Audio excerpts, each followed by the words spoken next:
Ayan. Isang pinagpalang hapon po sa bawat isa.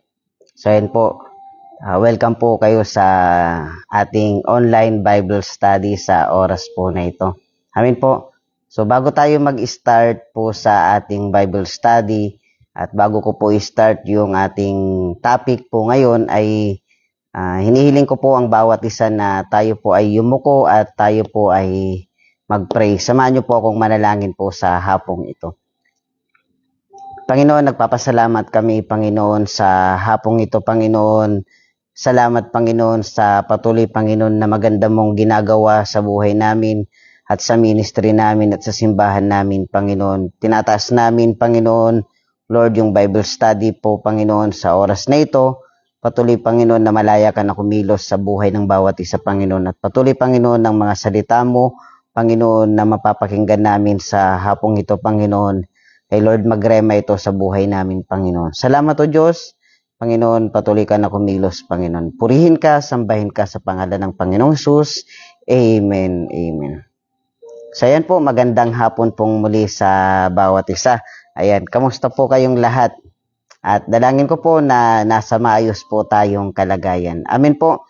Kahapon po ay napasimulan po ni Pastora Giselle po yung panibago po nating topic.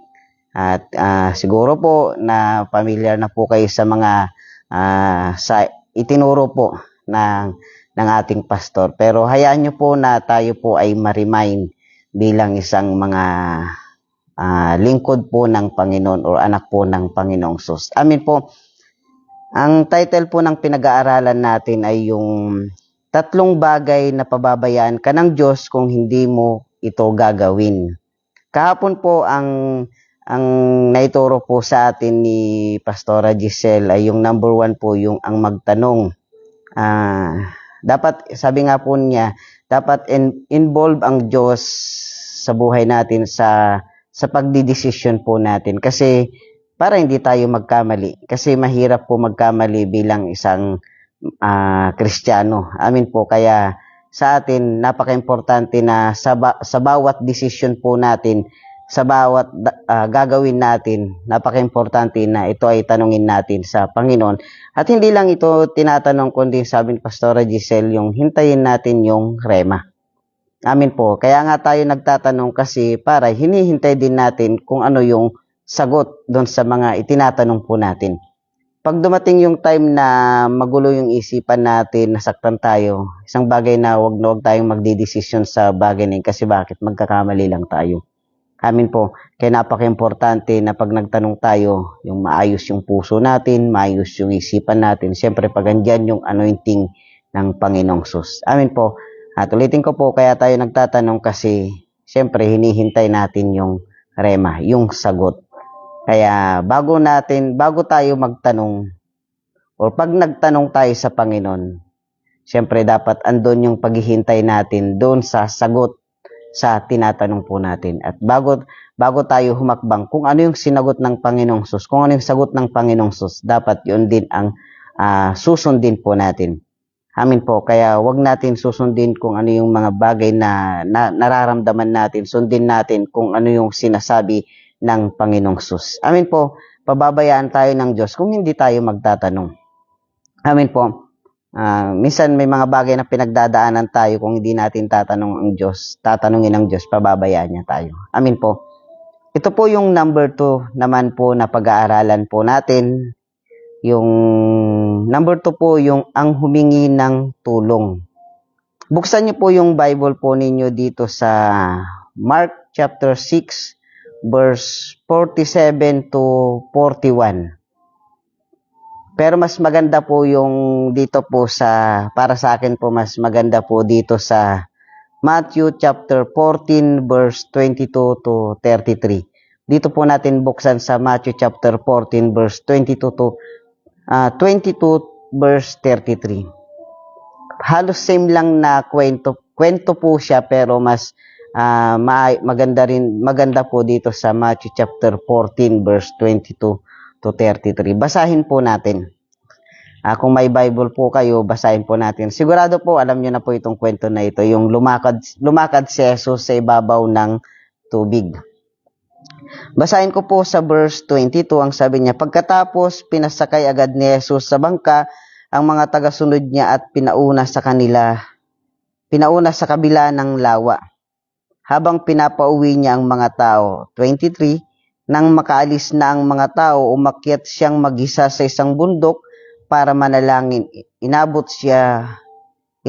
na siya roon ng gabi. Ang isang ugali ng Panginoon yung kumbaga humihiwalay siya at para manalangin.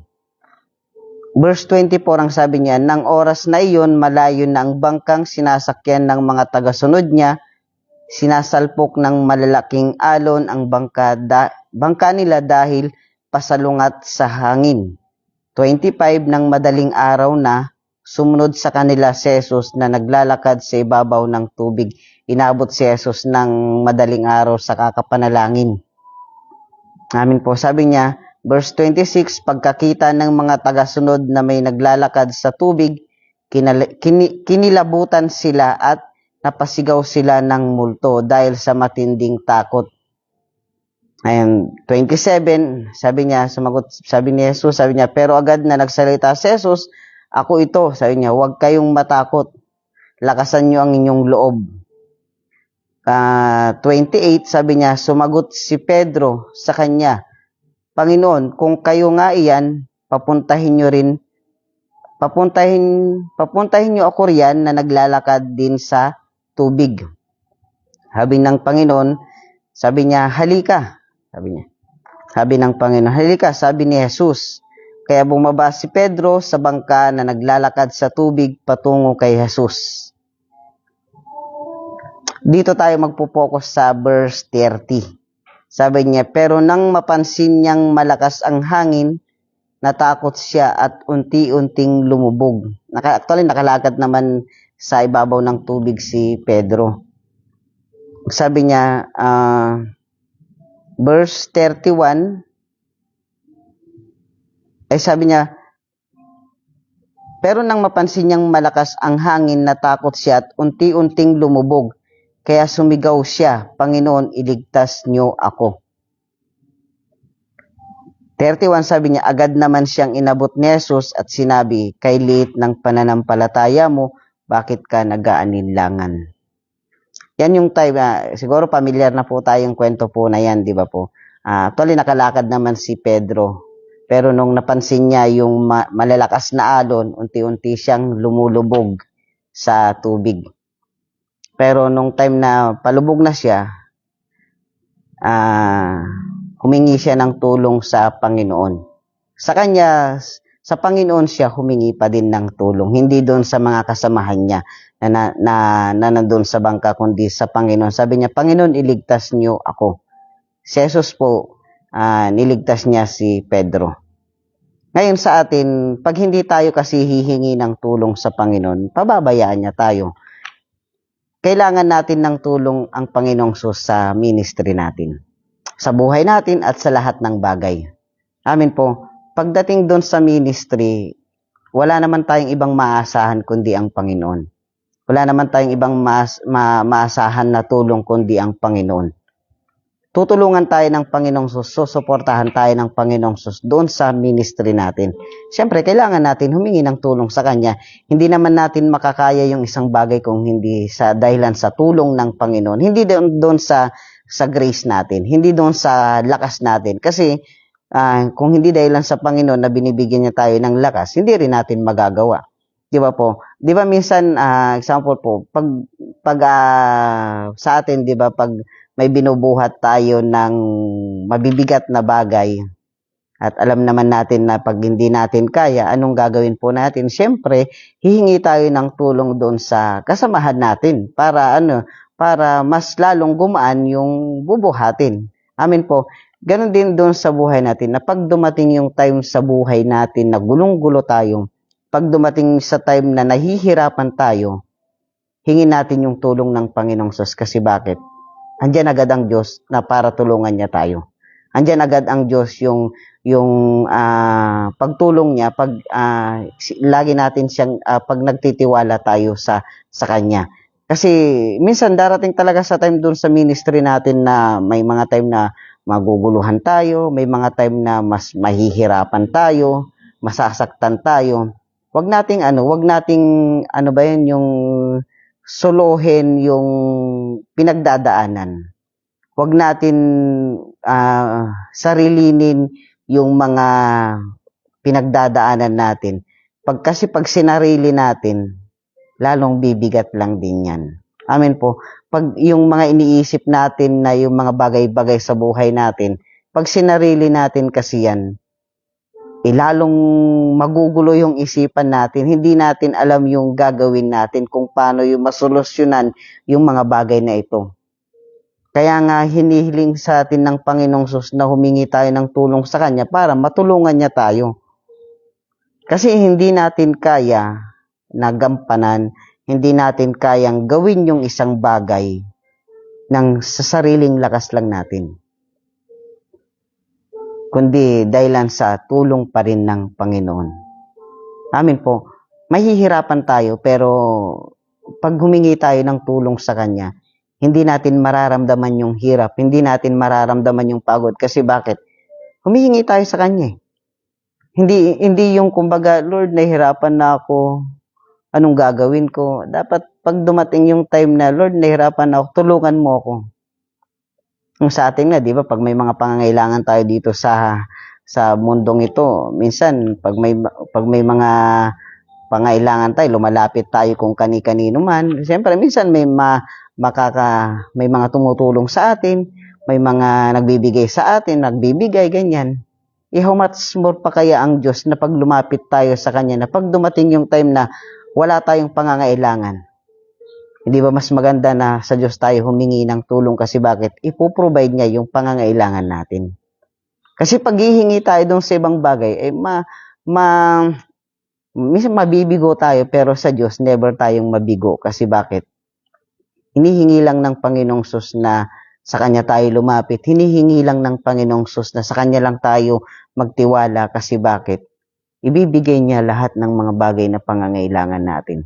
Minsan darating ang time talaga na doon sa ministry, minsan may mga time na magkukulang talaga tayo, may mga time na kapos talaga tayo. Dadaanan natin yan.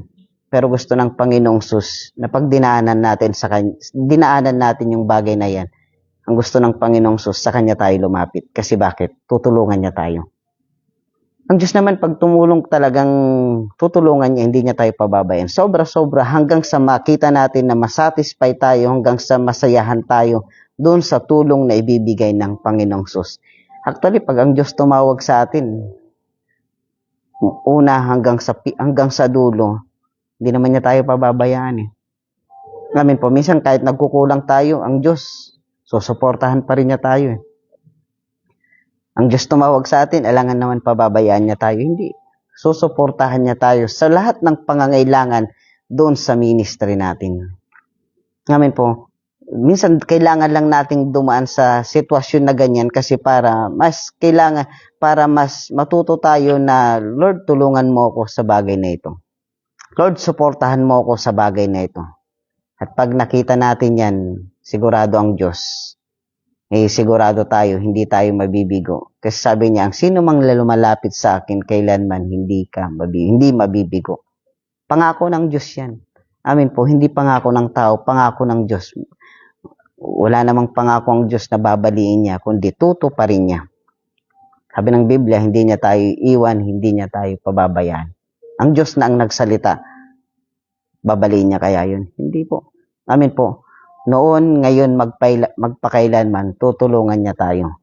Kapag dumating yung time sa buhay natin na yung talagang mahirap na sitwasyon, hingin natin yung tulong ng Diyos. At bibigyan niya tayo ng kapayapaan sa isip, kapayapaan sa puso na hindi na magiging magulo yan. Magiging payapa na yan. Amin po. May nakalagay niyan sa Bible sa Isaiah, siguro, 26 verse 3 natin, ang lahat ng nagtitiwala ay bibigyan niya ng kapayapaan sa isip. Hindi ko na po ma-exact na verse. Pero sabi niya, pag nagtiwala tayo sa Panginoon, bibigyan niya tayo ng maayos, mapayapang pag-iisip. Ayaw ng Panginoong Sus na doon sa buhay natin na na maging naguguluhan tayo, nabibigatan tayo. Minsan dumarating talaga sa kalungkutan, pero andyan naman ang Lord para magbigay ng kapayapaan sa puso natin. Amen po. Hingin lang natin yung tulong niya. Lord, tulungan mo ako kasi bakit? Nahihirapan na ako sa sitwasyong ito. Lord, tulungan mo ako kasi hindi ko kaya ito kung wala ka. Sabi ng Biblia, huwag tayong always naman na sinasabi ng ating mga pastor na huwag tayong manahan doon sa sarili natin. Kasi pag mananahan tayo doon sa sarili natin, mabibigo tayo.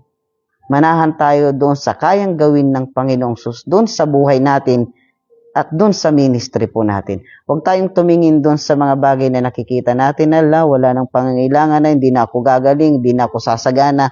Huwag tayong titingin dyan. Tiwala tayo sa Panginoong Sus. Pagpapalain niya tayo. At magiging satisfy yung buhay po natin at magiging masaya yung buhay natin pag nagtiwala tayo sa Kanya. Kasi si Pedro, nung lumubog siya, saan po siya humingi? Hindi sa Diyos din, sa Panginoon din. Amin po. Minsan, malulubog tayo doon sa mga sitwasyon o sa mga utang, ganyan, lubog. Bakit lumubog sa utang? Maraming utang, parang ganyan. Pero pag nagtiwala tayo sa Kanya, iaahon niya rin tayo dyan. Amin po. Hindi tayo mananatiling malulubog na lang, kundi aahon din tayo. At hindi rin ako naniniwala na habang buhay na lulubog na lang tayo dun sa mga sitwasyon, sa mga problema. Hindi po. Darating ang time, mawawala na yan. Amin po. Darating ang time na pagdaanan man, pero pagtatagumpayan kasi bakit?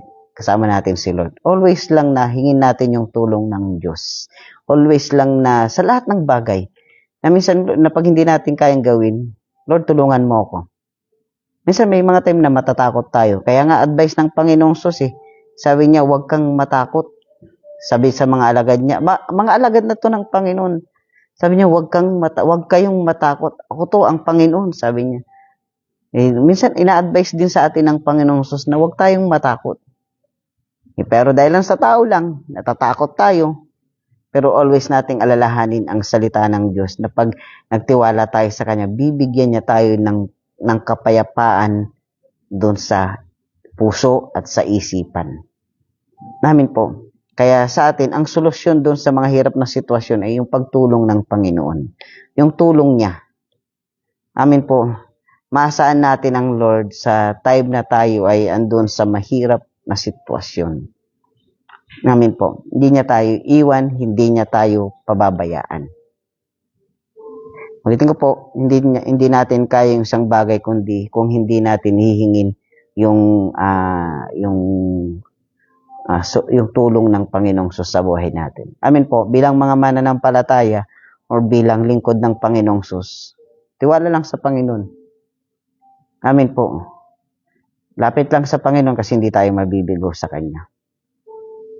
Asahan natin yung salita niya. Asahan natin yung sinabi ng Panginoong Sus sa atin. Huwag kang matakot. Huwag tayong matakot. Ako ito, ang Panginoon. Tutulungan niya tayo. Amin po. Sa susulitin ko po. Mula ngayon, noon, hanggang magpakailanman, tutulungan niya tayo. Hindi niya tayo pababayaan. Si Jesus ang nagsabi, ang Panginoon ang nagsabi. Kaya sa atin, huwag nating hayaan na dumating yung time malubog na lang tayo doon sa mga sitwasyon sa buhay natin. Huwag nating hayaan na malubog tayo doon sa mga bagay na alalahanin natin. Pero kung hindi natin hingin yung tulong ng Panginoong sa bagay na yan, lulubog talaga tayo. Pero pag hingin natin yung tulong at gabay ng Panginoong Sus, iaahon niya tayo. Tutulungan niya tayo. Hindi niya tayo pababayaan. Amin po. Yun lamang po yung mai-share ko po sa inyo at pagpalain po tayo ng ating Panginoong Sus at manalangin po tayong lahat. Yuko po tayong lahat at tayo po ay mag-pray. Hallelujah. Panginoon, kami nagpapasalamat sa iyo. Salamat, Panginoon, sa mga tulong mo sa buhay namin, suporta mo sa buhay namin, sa pamilya namin, at higit sa lahat, Lord, sa ministry namin, Panginoon. Dalangin namin, Panginoon, na patuloy kang kumilos sa buhay namin at sa lahat ng bagay, sa lahat ng aspeto na ginagawa namin. Lord, tulungan mo kami, Panginoon, dahil hindi namin ito kaya, Panginoon, kung hindi ka namin kasama, Panginoon. Salamat, O Diyos, dahil hindi mo kami iniwan, isang tawag namin sa iyo, Panginoon, nandyan ka, Panginoon, yung tulong mo agad, Panginoon. Salamat, Panginoon, dahil, Lord, patuloy ka nakatingin sa buhay namin, sa puso namin, at sa lahat ng ginagawa namin, Panginoon. Kay Lord, ano man bagay na hinihiling namin, Panginoon, suportahan mo kami, Panginoon. Huwag mo kaming pabayaan, Panginoon. Patuloy kaming magtitiwala sa iyo at patuloy kaming lalapit sa iyo at patuloy kami, Panginoon, na uh, sasaliksik sa mga salita mo, Panginoon. Salamat o Diyos sa apong ito, sa lahat ng kapurihan, pasasalamat at pagsamba sa pangalan ng aming Panginoong Hesus. Amen. Amen. So yan po, maraming salamat po sa inyo pong lahat. Pagpalain po tayo ng Panginoong Hesus at mag-iingat po tayo lagi. God bless po.